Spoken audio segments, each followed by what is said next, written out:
Yooyyaa ashamaa nageenyi rabbii guddaan simbiratti jiraatu qophiin kiyya goraa fi goroo eegaleet jira.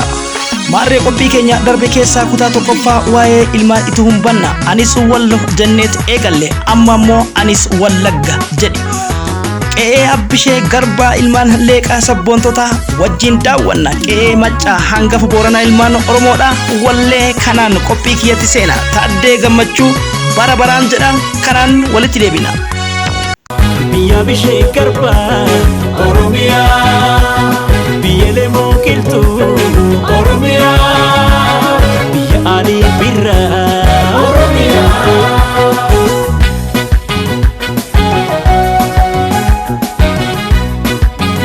Eyyen deebi'eetiin jira. Ati yaa tuuchoo beeraa yaa warra beeraa ootaa durillee leeqaa mootaa barri baddee maal goota jedhaniitiin kufaatii warra leeqaa qumbaa fi mootolee noonnoo wallaggaa yaadatu.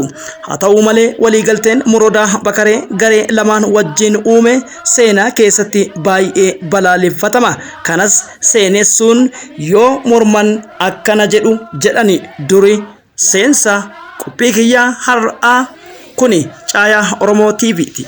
Suudaan Kaartuum irraa miidiyaa Jarmiyaa Gaaddisa Marii dhaloota egeree bilisummaa Oromoo ani qopheessaan Soofumar Gadaa ogeessa teeknikaa keenya Jaal Magarsaa Waabee wajjin hanga xumuraatti dhageeffachuudhaan anis wallagga jechuun YouTube chaanaalii keenya Orombek Entertainment irratti yaada kanuu kennitan gamanumaan isin affeera. Miidhamuun uummata Oromoo Walloo uummata Wallagga Gujii Oromiyaa guutuun miidhama Oromoo ta'uu beeknee dammaquu qabna. Gama qophii keenya har'aa ilmaan leeqaa Qe'ee Abbishee Garbaatti yaadaan isin geessa.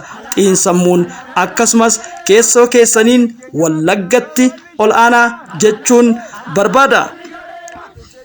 Baga duutee yaa abbaa koo yaa abbaayyee yaa abbaattii koo otoo qunnaa hin baatini otoo qullaa hin kaatini osoo goobanaan hin dhufini jedhaniitiin mararoo fi gadda itti dhagamu quuqama isaaniitti himu. Aariif jibba Morodaa Bakaree irraa qabanis haala armaan gadiitiin ibsatu. Yaa Morodaa Bakaree yaa doofaa yookiin folodaa akka yookaan hin lolle yookaan hin ganne maal namni biyyaaf hin malle jechuun eegalan. Kabajamtoota daawwattoota ilmaan ayyaa ilmaan Oromoo idila addunyaa gubbaa jirtan sagantaan kiyya kunoot eegalee jira hamma xumuraatti. Egaa seenaa ofii beekuun akkasumas waa hunda beekuun murteessaadha. Mootummaan Oromoo Maccaa maal ture kanarraa waa tokko lama waliin jenna. Hundeeffama mootummaa Oromoo Maccaa jaarraa 19ffaa yoo ilaallu seenaa daamota baroota gidduu galeessaa hubachuuf sirna konfedereeshinii bulchiinsa gadaa xiinxaluun dirqama ta'a. Seenaa har'aa kitaaba James Bruce irraa fudhadhee seenaa afaan Oromootti isiniif hiikeen Oromoota daamotaa keessaa mootoleen beekamoo turan mootii Morkaa Kittaafi kunis 1296 hamma 1392tti mootii lammiidha. Mootoleen kunis biyya Oromoo Maccaaf Tuulamaa Malkaa Abbayyaa gamaaf gamanaa kaasee hanga Malkaa Awaash gahuutti bulchaniiru jedha seenaan kitaaba kanarraa fudhanne. Akka barreeffama Tirimingham fi Taaddasaa Tamraat irraa wabeeffatee kitaabni kun daamotaan mootummaa bara gidduu galeessa amantiilee kiristaanaaf islaamaa kan morman turedha. Garuu barreessitoonni kun daamotaan gosa Oromoo ta'uu isaa hin ibsine.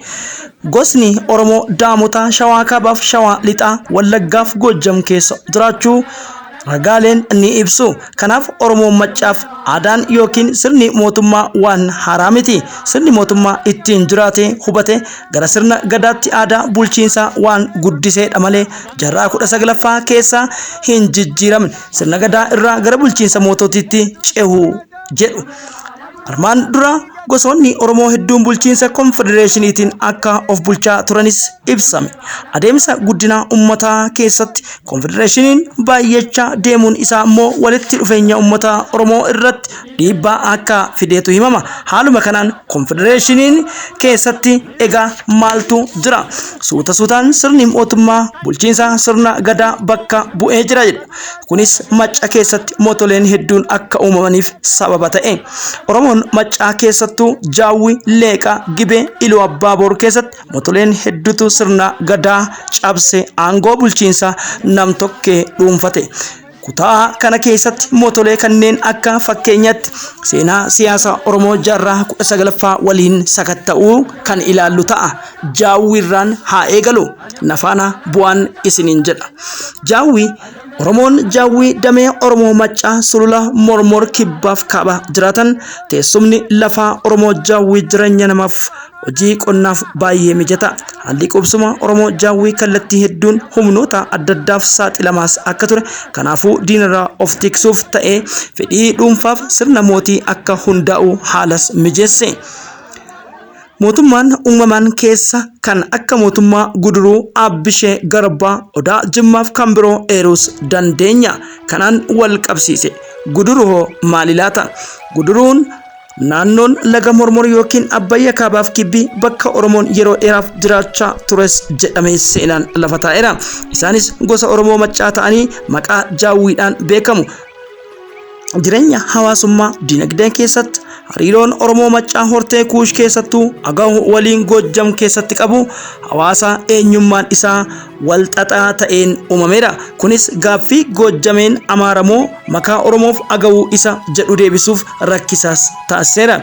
Hiddi dhaloota Walloof Goojjamee yoo lakkaame Oromoo of keessaa qaba. Kana jechuun Walloo yoon jedhu Oromoota Walloo jechuu koo miti. Ka'umsa barreeffamaa kana keessa waan fudhadhe dhaloonni har'a nu mormu kuni egaa hariiroo ummatoota Mormor kaabaaf kibbaa keessatti akkaataa ittiin bulchiinsi sirna gadaa sirni mootummaatiin bakka bu'ee sakatta'uuf kunis bu'aa seenaa mootummaa Daamot walitti dhufeenya Oromoon Maccaa mootolee Gondor waliin qabu keessatti kan ilaalamu yoo ta'u, akkuma armaan dura ilaalle sirni mootummaa aadaa siyaasaa Oromoo keessatti haaraa akka hin taane namuu hubachuu qaba.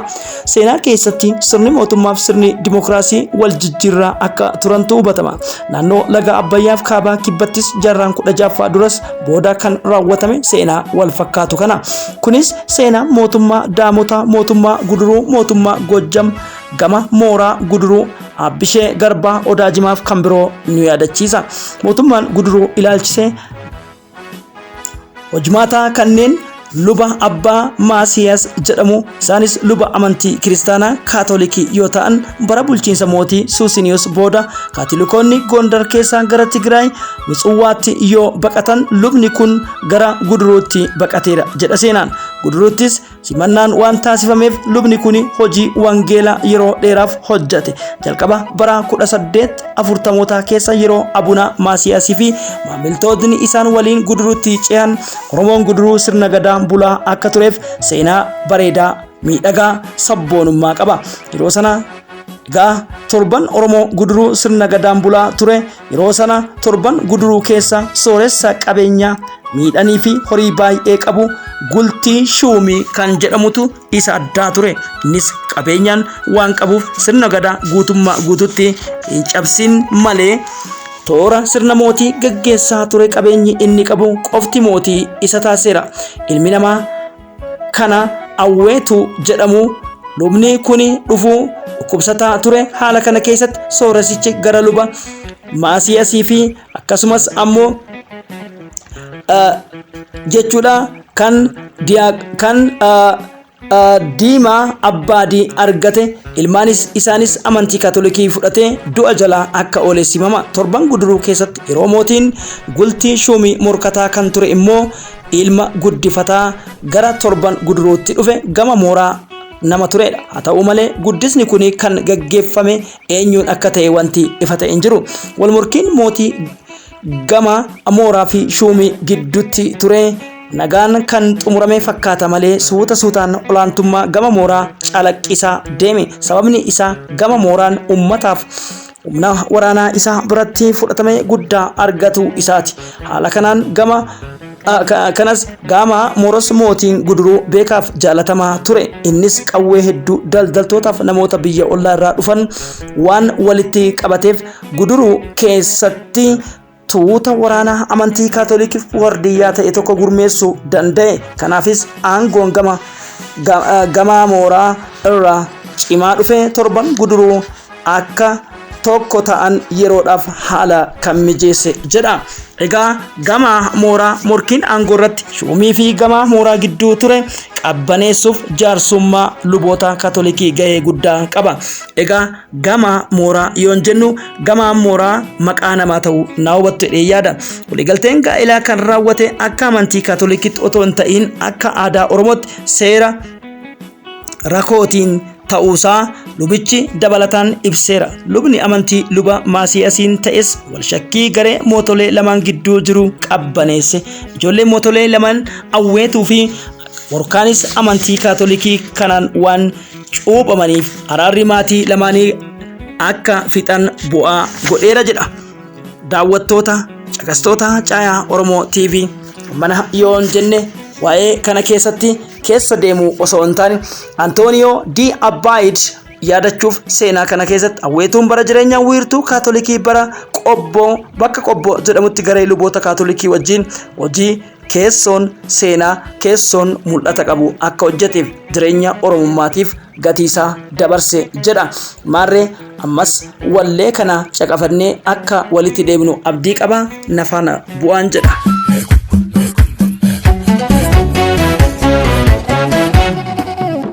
Siyaasa yaatuko sigalchan galtuko mirkisimma seeni siyaasa yaatuko garaan nula ossa muchan taatu silmi garaa jalai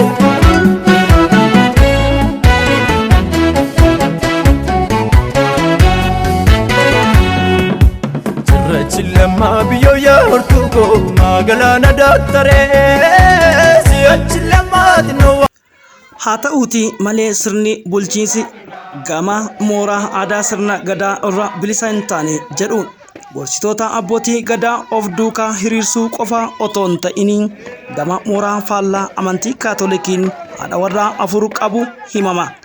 Kunis guutummaa guutuutti haala jireenya hawaasaa jijjiiruun maaliif akka ta'e kanaan wal qabsiiseet. Egaa rakkoon uumame maaltu jira? Maalirraa argattu? Aangoon bulchiinsa gama mooraa ilmaan isaa gooshuudhaan dhaalame. Gooshuun ijoollummaa isaatiin kaasee abbaan duunaan aangoo qabate jedha. Faallaan abbaa isaa feeggannaan malee amantiin kaatolikii akka amantii hawaasaa torban Guduruu ta'uu labse jedhu. Kunis gama kibbaan musliimoota akkasumas hawaasa Guduruu irraa mormii guddaa kan kaasis ta'ullee Gooshuun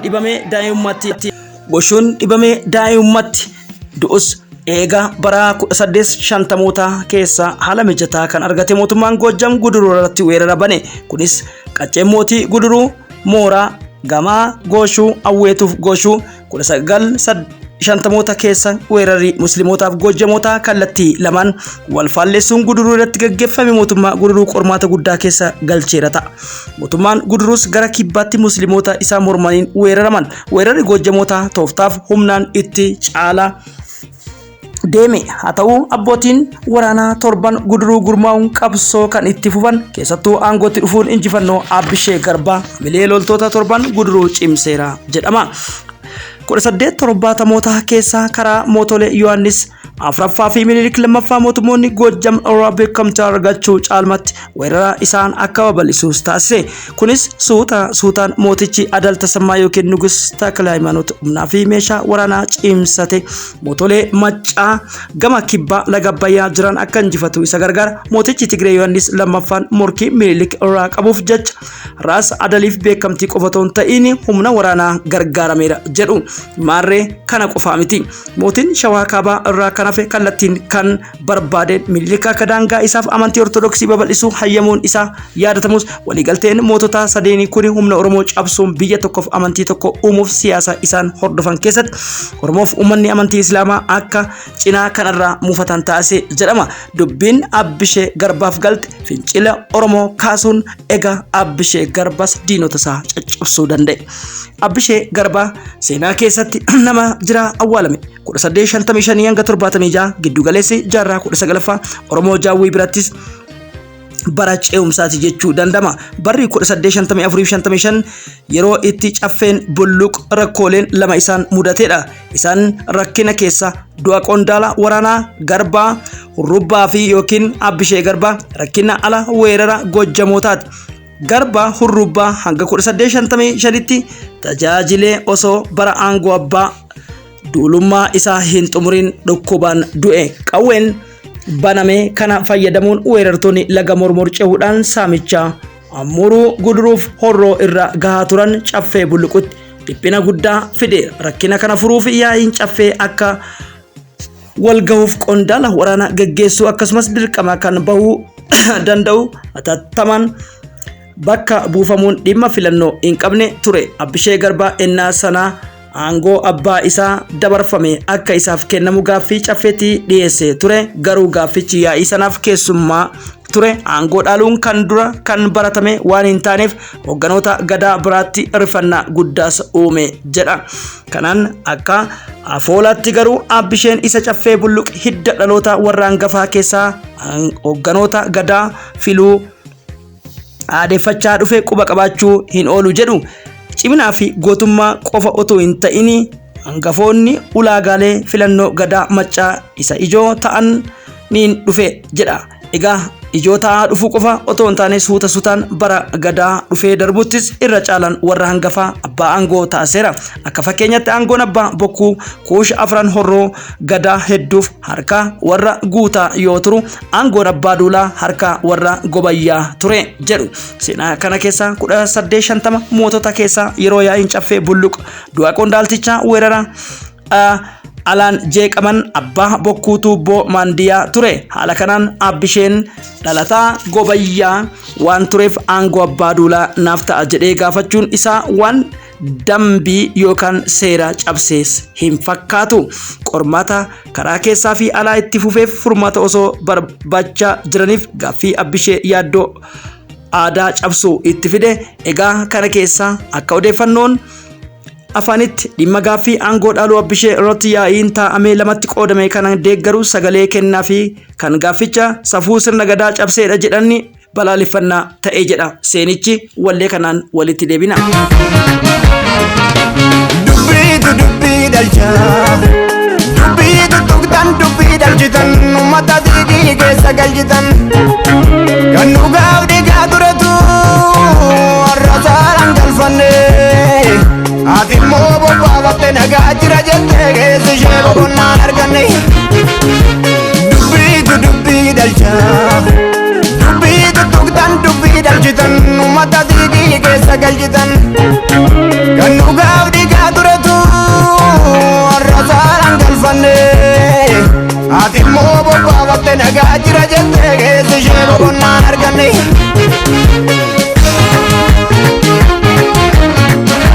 Ittika Tafarii Horii Bulii Leencaa Oromoon qabdu baa qabsoo sanyii Taaddee Birruudhaa bakka jirtutti Waaqayyo siyaa eegu ilma ittiqaa fakkaatuuf saba kanaaf dhaabbatu Waaqayyo siif haa guddisu jenna. Egaa kanaan wal qabsiisee Abbisheen dandeettii fardaan loluu abbaan isaa jalatti barate seenaan dubbata. Itti dabalates gootummaa qaba. Caffee bulluq gaafficha fudhates dhiises Abbisheen sababa weerara diinaaf dhiphina murtee kennuu cafficha mudate fayyadamuun qondaala loltoota hoogganuu qofa otoo hin ta'in mootummaa ofii labse. Yeroo gabaabaa keessatti weerartoota duulee injifachuu danda'e. Milkaa'inni kunis miseensota yaa'ii caffee aangoo dhaaluu isaa morman amansiisuu isaa hin oolle jedhama. Akkasumas Jimma Raareetti fi Jimma Gannatitti soorii Galaa Qadiidaa Awwannabee Jibaat Bushoo Guduruutti Ammuruutti Kitil Gosuu Abeetu Garbaa Kiiramuutti odaa jimmatti giddatti baatii nugus leemmutti mootummaa mataa isaanii kan sanyiin dhaalamu hundeessanii olaantummaa isaanii mirkaneessuuf yaalii godhaa turani. Kana bira darbanis walitti bu'uun aangoo walirraa fudhachuuf yaalan jedha. Jaarraa 19ffaa irraa jalqabee aangoon sirna gadaa suutaan guutumaa guututti harka namoota dhuunfaa seene. Kanaan wal qabsiisee mootummaan leeqaa 1840 irraa 1882 Oromoon leeqaa qomoo 5 qaba. Isaanis leeqaa waayyoo yookiin hangafa, leeqaa qumbaa, leeqaa billoo, leeqaa giddaa fi leeqaa sibuu akka jedhamantu beekama. Qorannoo seenaa fi xiinmadda yookiin anthropology keessatti ni ibsa. Leeqaan shananuu konfedereeshinii bulchiinsa gadaa gosa isaanii hoogganuuf wiirtulee gadaa qabu ture. Hanga giddu galeessa jaarraa 19ffaa sirna gadaa keessattuu seera makkoobiliin akka bulaa turan ragaan ni mirkaneessa. Haala kanaan Gudayya, Jaareetti, Maccoo, Abbushoo, Jimma, Goobbuu, Fayyisaa, Lamuu, Sibuu, Amuummatti, Geendaa, Bushaan, Sibuu Sireet, Kumsaa, Odaa, leeqaa billootti, Garbii Jiloo, leeqaa naqamteetti, Fidoo Bookkisaa, leeqaa qumbaatti, Hordaatti, Daannoo Beeraa, leeqaa qeellamitti, Jootee Tulluu, Gidaamitti, Burraayyuu, abbaa gosaaf kan kana fakkaatan mootoleen sanyiin dhaalaman akka hundeeffaman labsame. Akkuma mootoleen maccaa kan biroo mootolee leeqaa naqamtee sirna gadaa dhiisanii mootummaa abbaa lafaa qoroo akka hundeessan hubatama. Mootummaan leeqaa naqamtee yoo ilaallu akkaataan itti namootiin dhuunfaa aangoo sirna gadaa jallisanii itti gargaaraman jedhanii odeeffaman soba ta'uu isaa seenaan ni dubbata. Jalqaba jaarraa 19ffaa irraa eegalee sababoota diinagdee hawaasummaa kanaan olitti ibsaman irraa kan ka'e leeqaa keessatti bulchiinsi sirna gadaa gara sirna mootummaatti jijjiirame. Leeqaa keessatti haalli hundeeffama mootummaa jalqaba fedhii ofittummaa abbootii duula aadaaf seera sirna gadaa cabsuun qabeenya kuufachuuf qabatan irraa madde sun cabee qabiyyeen lafaaf daandii daldala dheeraa to'achuun sirna gadaa kan laaffisaa ture jabeessee mootummaa mataa isaa uumuun seenaa addaa qaba. Uummanni maccaa hundeeffamni mootummaa leeqaa naqamtee leeqaaf hordofaa fi leeqaa qeellam fakkeenya guddaadha. Maarree kana keessaa Bakaree Godaanaa laalla. Bakaree Godaanaa egaa akkuma beekamu jechuudha bara gadaa 1837-1868 aangoo qabannaan Bakareen bifa lamaan himama. Garri tokko loleet Fidoo Bookkisaa irraa fudhatee jedhu, garri biraa moo abbaa duulaa gadaa leeqaa kan ture Baraartiin ammoo umriidhaan waan dulloomeef obboleessi isaa Godaanaan akka aangoo dhaaluu barbaade jedhama. Baraartiin ilmi isaa otoo jiru aangoo Bakaree yookiin ilma obboleessaatti kan dabarsu dirqisiisee walitti bu'iinsa mootummoota Oromoo Sibuu fi leeqaa ta'uu hin oolu jedhama. Ka'umsi walitti bu'iinsa Sibuu fi leeqaa kaloo loonii akka tureef dhimmichi yaa'ii bulchiinsa qomoo lamaanii qofa otoo hin ta'in qondaaltota waraanaa qomoo lamaanii birattis Nagahoo Tulluu walitti buuseera. Baraartiif Nagahoon rakkoo leeqaaf Sibuu gidduutti dhalate maqsuuf jecha sireetti wal arganii marii booda waliigaltee lola hambisuu taasisanii jiru. Akkaataa waliigaltee isaaniitti Nagahoon lafa karaa mirgaa, Baraartiin immoo lafa karaa bitaa fudhachuun Sibuuf leeqaa yeroo dheeraaf nageenya akka jiraatan himama. Qondaalli gaafa filatamu akka aadaatti kormatu kennamaaf. Haa ta'u malee Bakareen yaa'ii gadaa irratti korma otoo hin ta'in handaq yookiin gammoojjii dhidheessaa akka kennamuuf gumii gaafachuu akka qabu Baraartiin maleefi. Haaluma kanaan Bakareen kanneen kan akka kennamuuf gaafate, garuu toofticha kana namni Tibbaa Bareechee jedhamu murtoo gumii beellama dabarse jedhama. Yeroo booda garuu gumiin gadaa kennaa gaafate sana akka kenneef dubbatama. Bakareenis erga handaq fudhatee imaammatoota bosona bineensaa akkasumas damma baasuun akka diriirsetu dubbatama. Hayyama Bakaree malee namni kamiyyuu bosona seenee bineensa akka hin ajjeesne ajaja dabarsuu qofa otoo hin ta'in warri damma baasan dammicharraa hanga ta'e galii akka galchan taasise. Akka ragaan ibsutti erga handaq dhuunfate humni Bakaree akkaan guddate qabiyyee mootolee leeqaa kan biroo kan akka Geendaa, Bushaan mootii Sibuu, Beeraa Oota mootii leeqaa Qumbaa, Arjoo Sirbaa, Goljaa mootii Saassiggaa akkasumas mootolee Jimmaa Raaree kanneen daangaa waliin hin qabne irratti illee haala dhiibbaa uumuu danda'uun argatee jira. Barri 1837 bara Bakareen olaantummaa qabuuf gargaarsaan firoota isaatiin mootummoota leeqaan naqamtee hundeessuu danda'edha. Haaluma kanaan Bakareen warra leeqaan hordaarraa kan hafe mootolee hunda mo'achuun mootii leeqaa isa jalqabaa ofiin jedhe. Daangaa Bakaree naqamtee kaasee hanga deeggaaf dhidheessaatti kan babal'atu yoo ta'u, gama biroon immoo hanga laga Waamaatti babal'ifatee qabate. Bakareen godaannaa naannoo adda addaa erga of jala oolchee booda mootummaa isaa ijaaree wiirtuu ajaa'ib siyaasaa isaanii yeroo ammaa qarqara magaalaa naqamtee iddoo Komboo jedhamu akka tureef iddoo Waachaa jedhamu lafa ajaja waraanaa gochuun akka bulchaa turan himama. Iddoowwan eeraman kun bu'uura duraa hundeeffama magaalaa naqamtee akka turtetu himama. Daawwattoota Caayaa Oromootiif mootii Bakareen godaanaa erga aangootti qabatanii booda abbootii lagaa yookiin malkaa hedduu muudeera jedhama. Iddoo tokko tokkotti muudamtoonni kun qoroo jedhamanii waamamu. Gaheen abbootii lagaa isaan gurguddoon kun uummata bulchuu yoo ta'u, daandii daldalaa to'achuuf, qabeenya uumamaa akka hin saamamne ittisuuf, bineensa bosonaa irratti adamoo gaggeeffamu to'achuu, kana malees araddaa mootolee qochisiisuu fi oomisha isaa mooticha erguu ture. Qabeenya bosonaa akka arba, leenca, gafarsaa, qeerransa, xirinyiif kan biroo gammoojjii handaqii yookiin baloo keessatti eegsisuu ture.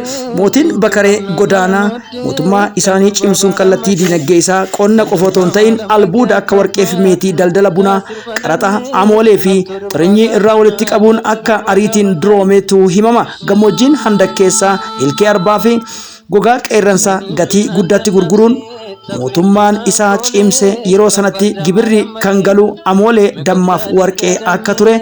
Bakareetti aansee Morodaa Bakaree 1868 Kumsaa yookiin Gabra Isgiyaabeer jedhanii kan isaan moggaasan 1888 hanga 1922 yookiin Hambis yookiin Habta Maariyaam 1923 hanga 36 bulchiinsa isaanii keessatti caasaa mootummaa Bakaree cimsuun itti fufan malee sirna bulchiinsa gadaa deebisuuf hin carraaqneedhanis warri komatan jiran. Haa ta'u hanga seenaa jaarraa 26ffaatti Raayyaa, Maccaa, Doomfisaa, Daallee, Oboo, Miiddoo, Kuraa, Leeqaa, Waayyuu, Kolooboo, Dooroo, Nyaa, Sinnikaa, Faaroo, Amoo, Baraartii, Godaanaa, Jiijoo, Bakaree, Morodaa, Kumsaa, Hambis jedhaman.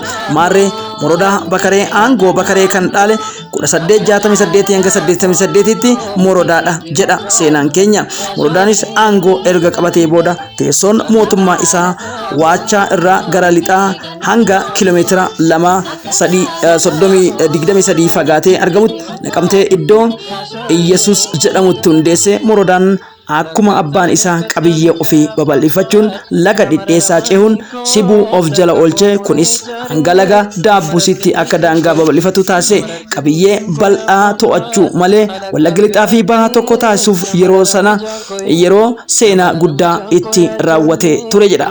Daangaa babal'ifannaan Morodaa booda naqamteen wiirtuu daldalaa guddoo akka taatu haalli mijaa'aa ta'e. Kanarraa ka'uun bara mootii Morodaa Bakaree naqamteen wiirtuu daldaltoota kallattii Goojjam, Gondar, Shawaaf, Jimmaa irraa dhufan turte.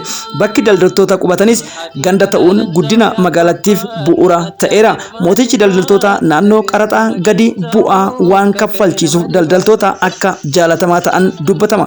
Kanaaf egaa akkas jedhaniiti leellisu quba qabdu.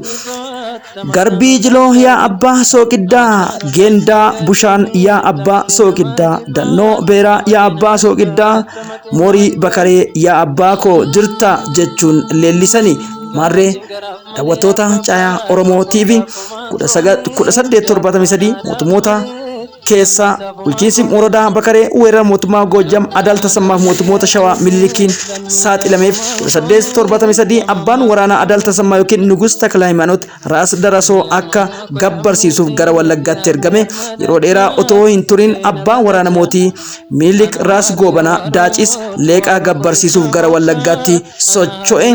Morodaa Bakaree humna isaanii madaaluun jara lachuutu otoo itti hin bu'in simachuun waliigaltee uumuun yeroo duraaf keessummeessaa ture. Waliigalteen kunis humnoonni Goojjamoota lafa isaa irraa otoo hin qubatin inni garuu gibira waggaan akka kennu akka dirqisiisu, kana malees qabiyyee isaa irraa qaxxaamure jedha. Itti fufna.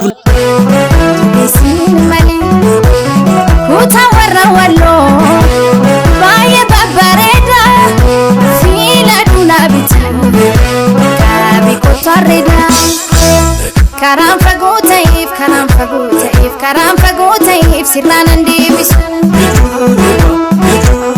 Onneen koo jaalalaan suma kan leellisu. Tuulamarraanii daandii walloo gahee kan keerra baasa. Ol ilaalu samii walloo ni yaada kan kenna kaasa. Tuulamarraanii daandii walloo gahee kan keerra baasa. Ol ilaalu samii walloo kenna raasa. Elsaa Nugusee galatoomii galanni kee bilisummaa ta'u. Daawwattoota keenya akkuma jalqaba jedhee walitti deebi'eetiin jira. Morodaan abbootii waraanaa isaas yeroodhaan kanneen kiristaanaa akka taasifaman dirqisiifaman mormuu isa. Namni kun sabboona dhaloota sabboona har'a ilmaan Maccaa Wallagga uumedha. Raas Darasuunis abbaa kiristaanaa Morodaa ta'anii akka cuubaman ajajamanii turan. Yeroo dhuma sana manni sagadaa Iyyesuus Naqamteetti akka ijaaramus jedhame. Kunis bataskaana yookiin mana amantii Ortodoksii isa dura lixa Oromiyaa keessatti ijaarame ta'uu isaati jedhama. Waliigaltee kanas booda waraanni Goojjam qabiyyee Morodaa otoo hin tuqin gara Baddalleetti socho'uun lafa akka Bunoo fi Baddallee Dooranii Gumayyaa fi Jimmaa to'atan. Haala kanaan Leeqaa Naqamtee rakkina irraa yoo baraaran qabiyyee isaaniitiin ala warra jiran gargaaruu hin dandeenye. Haala kanaan Goojjamoonnii fi hanga Kaafaatti duuluun daldala of jala oolchuu eegalan warri nafxanyoota. Sochiin Goojjamoonni malkaa Abbayyaa ce'anii gara kibbaatti godhan mooticha Shawaa Minilik lammaffaa waan yaaddesseef abbaa waraanaa Raas Goobanaa gara Wallaggaatti erge jedhama. Kunis Morodaa Bakareetti rakkoo biraa uume. Baay'ina homaa waraanaa Goobanaaf meeshaan isaan qabatan maal akka ture odeeffannoo waan argateef haaluma Raas Darasuun itti simataniin Raas Goobanaan simachuun ofirra dabarsuu barbaade. Tooftaa wal fakkaatuun obboleessa isaanii Dibaabaa Raas Goobanaatiin akka simatu harka fuudhee waliin iddoo Hindhee jedhamutti erge. Kana booda Dibaabaan Morodaa fi Raas Goobanaan akka wal argan taasisee waliigalteen raawwatame. Waliigaltee fi mariin kunis Morodaan maqaa dhuma Dajjazmaash jedhamu Leeqaa akka bulchuuf iddoowwan qabiyyee isaanii ala ta'e waraanni Goobanaa akka to'atu haala mijeessuuf gargaarsa gochuu yoo ta'u, mootichi Minilik waggaatti akka gibira galchuufis ture. Kunis erga mallattaa'ee booda arjoof lafa yookiin qubaatti raayyaa Goobanaa taasifame. Gama Morodaatiin immoo dirqamni kennamee fi mootolee naannoo Wallaggaa kanas Raas Darasuu waliin akka hiriiraan akka sossobee gara Goobanaatti galchuuf yoo didan humni Goobanaa akka isa gargaaru walii galame. Mootolee kana keessa kan warra Tuchoo Beeraa isaan tokko. Mormiif kufaatii jarreen warra Beeraa oota kanaanis jaarsolee akkasitti himu. Ati yaa Tuchoo Beeraa yaa warra Beera oota durillee Leeqaa moota barri baddee maal goota jedhanii kufaatii warra Leeqaa qumbaaf mootolee noonnoo Wallaggaa yaadatu. Haa ta'u malee waliigalteen Morodaa Bakaree garee lama wajjin uume seenaa keessatti baay'ee balaaleffatama. Kanas seenessu yoo morman akkas jedhan jedheetiin seensa kootti himeera. Baga duute yaa abbaa koo yaa abbaayyee yaa abbaattii koo otoo qunnaa hin baatinii otoo qullaa hin kaatinii otoo Goobanaan hin dhufinii jedhanii mararoof gadda itti dhagamu quuqama isaanii himu. Ariif jibbaan Morodaa Bakaree irraa qabanis haala armaan gaditti ibsanii turan. Yaa Morodaa Bakaree yaa doofaa yookiin folodaa yookaan hin lolle yookaan hin ganne maal namni biyyaaf hin malle. Kunis mootummoonni humna waraanaa Dajjaazmaash Morodaaf garee lamaan Gojjamiif Shawaa madaaluu hin dandeenye malee gochi Morodaa Bakaree raawwatan gameessaaf cimaa ture jedha.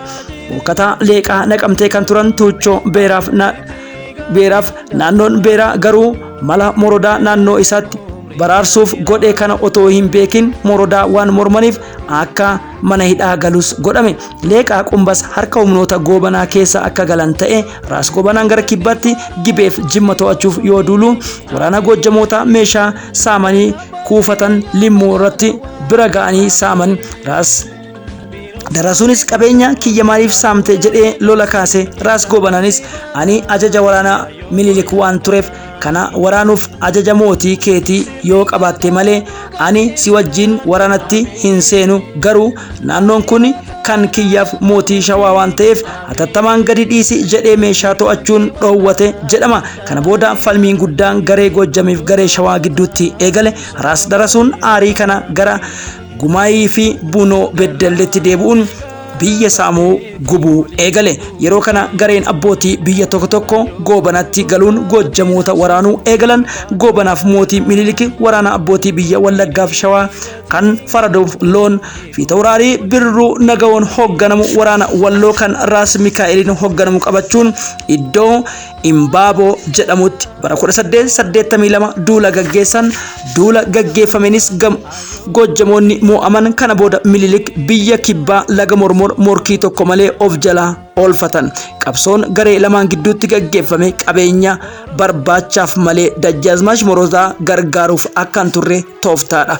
Injifannoon dirree Imbaaboo booda Goobanaan ilmaan isaa Wadaajo wajjin gara Wallagga lixaatti yoo socho'u gargaarsi Morodaa hedduu ture. Minilik biyya kana erga dhuunfatee booda seera Oromoo sagalee 5 fi 3 ilaalamuu hambisuun kan sirna nafxanyoota Wambarooch jedhamuun bakka buuseera jedha seenaan daawwattoota keenya.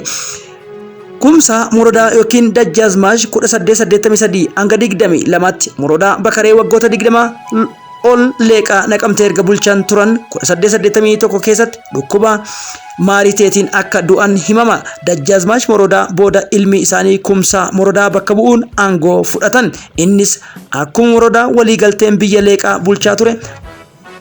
Akka waliigalchee irratti Kumsaan Minilikiif gibira waggaatti warqee waaqettaa yookiin 500 ilkaan arbaa farasullaa 100 kanfalaa jedhama. Kanaan wal qabateeti ilka arbaa farasullaan 100 kanfalaa. Kana malees bulchiinsa isaa akka seera Oromoo duritti otoo hin taane akka mootichaaf tolutti qindaa'e. Akkama madda tokkotti kanfaltiin gibira waggaadhaan gara waggaatti dabalaa deeme. Haaluma kanaan bara 1897 keessa kanfaltiin gibira warqee waaqeetaa 1000 fi ilka arbaa farasullaa hedduun ol dabaluun egaa dabalataanis damma gundoo 600 akka kaffalan turan ragaan wabeeffate jedha.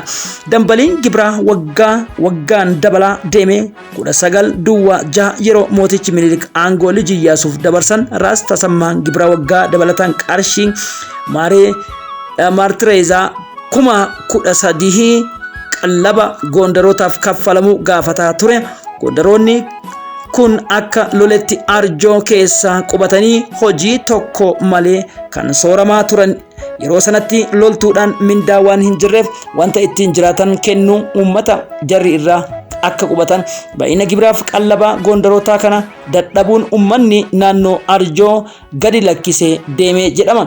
Kumsaa Morodaa rakkinicha ilaalchisee xalayaa Liji Iyyaasuuf barreessu illee deebii qubsaa argachuu hin dandeenye. Booda garuu bara Raas Tafariin aangootti dhufu gibirri suni akka iddoo isaatti deebi'ee dubbatama.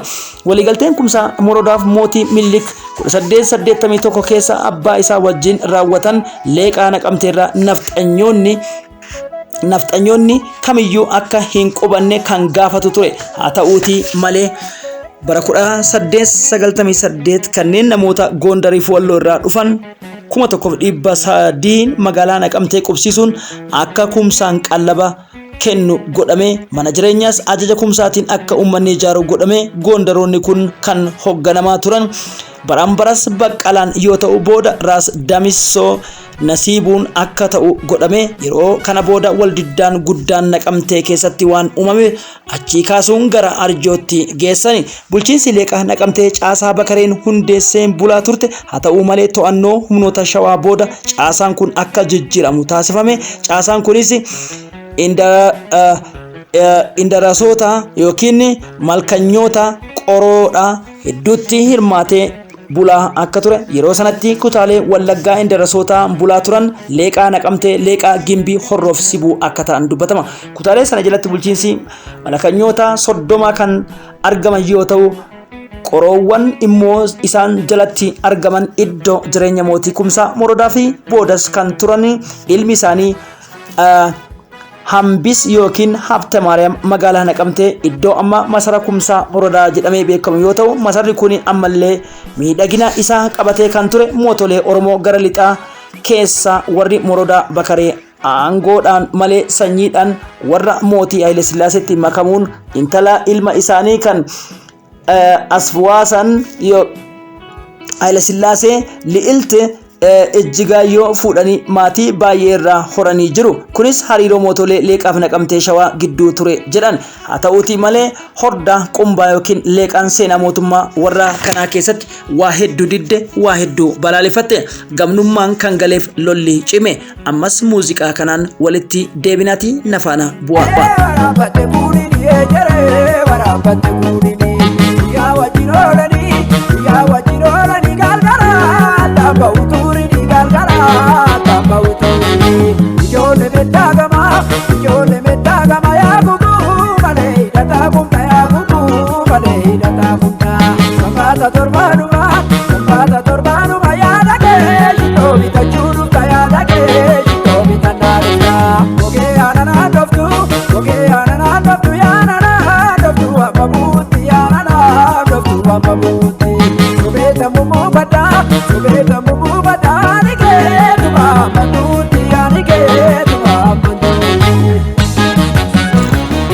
Muktaar Usmaan galanni kee bilisummaa ta'uu jedha daawwattoota keenya kana qofa osoo hin ta'in ummanni Wallaggaa ummata waa hubatu ummata haqa qabu ummata seenaa keessatti illee gabrummaa hin jimbilfatin ummata abshaalummaan diinaa yoomillee isaanii irra hin waariin ta'uu ragaa dubbachuun yoomillee kan wal nama gaafachiisu miti ummanni kuni sabboonummaa afaanii seenaa eenyummaa akkasumas ammoo waan hojjetu ummata beeku ummata seenaa keessatti wantoota bu'aa bahiiwwan jiruuf kan ummata Oromoo biraa yaaduuf yoo ta'u kanneen maqaa kanaaf ammoo jaarmiyaalee siyaasaa Oromoo hedduu hoogganaa turan ummata kana cabsiisuudhaaf wantoonni isaan hin godhin hin jiru keessattuu dhaloonni ammaa kuni wareegama qaqqaalii dammaquunis akkasumas dhaloota kanaaf fakkeenya ta'uu fi eenyummaa sabboonummaa caayaa Oromoo turuuf gadaan makkoo bilii wiirtuu bilisummaa akka taatetu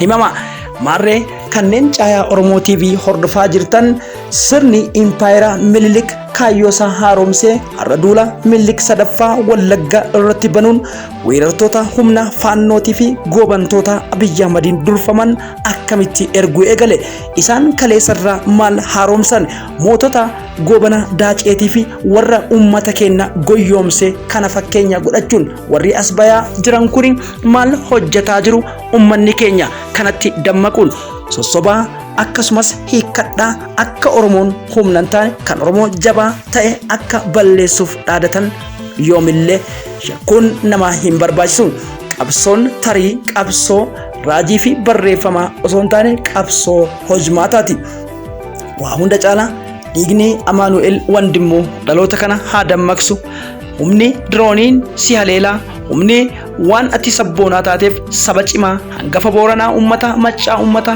qulqulluu Oromoo hundaaf jaalalaaf kabaja qabu ummata dabarsee wareegas sii kennuu danda'u kana fakkeessuun isaanii yoomillee kan isaan hin baafne waan ta'eef qophii kiyyaa kutaa tokkoffaa har'aa asirratti goolabee jira kutaa dhufu keessatti adeemsi har'aatii fi kaleessa gidduu maali?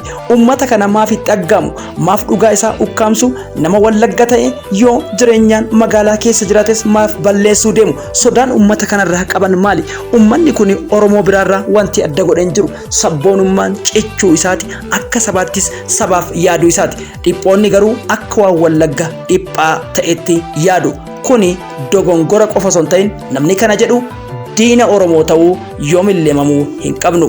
Wallagga ija keenya, ilmaan maccaa qaroo teenya, wiirtuu dugdaa Oromoof Oromiyaati. Ani qopheessaan Soofumar Gadaati. Raajii qophii keenya goraaf goroo kutaa lammaffaa kan maccaa akkasumas kutaa lammaffaa kan ilmaan ituu hombanaa wallootiin qabadhee dhiyaadha.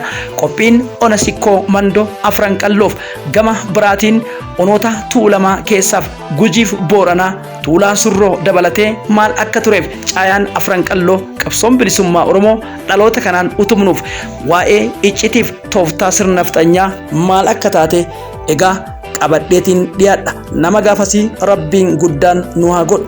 Warroonni YouTube chaanaalii keenyaaf haaraa taatan subscribe gochuudhaan nu cinaa dhaabbadha. Kanneen maatii keenya taatan ammoo like share gochuun odeeffannaa injifannoo waraana bilisummaa Oromootiif akkasumas ammoo odeeffannaa Oromiyaa saffisaan akka isin bira ga'u taasisaa jenna.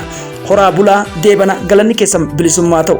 Marroon marii sabaati kan akeeka mooraa qabsoo bilisummaa Oromoo cabsu qabsoo nagayaa jedhu. Inni kun abjataadha waan taateef Oromiyaan dhiiga ilmaan Oromootiin ni bilisoomti. Anis Wallagga, anis Wallo cinaa dhaabbachuun dirqama jiraachuu keenya ta'uu beeknee waliif haa birmannu.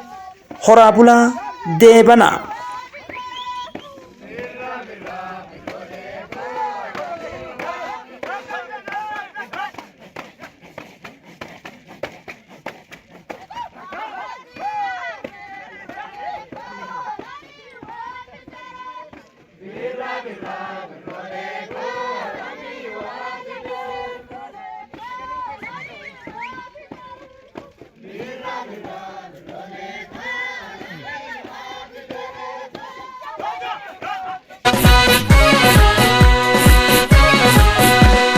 Balbalaan si baasetan tooroon si tasaase ka'e si dhabsiisa qalbii kee dhabuu manna hayyuu keetti mattee karree kee haddattee na wajjin galuu wayyaa. Balbalaan si baasetan tooroon si tasaase si dhabsiisa qalbii kee dhabuu manna hayyuu keetti mattee karree kee haddattee wajjin galuu wayyaa. Balbalaan si baasetan tooroon si tasaase ka'e si dhabsiisa qalbii kee dhabuu manna.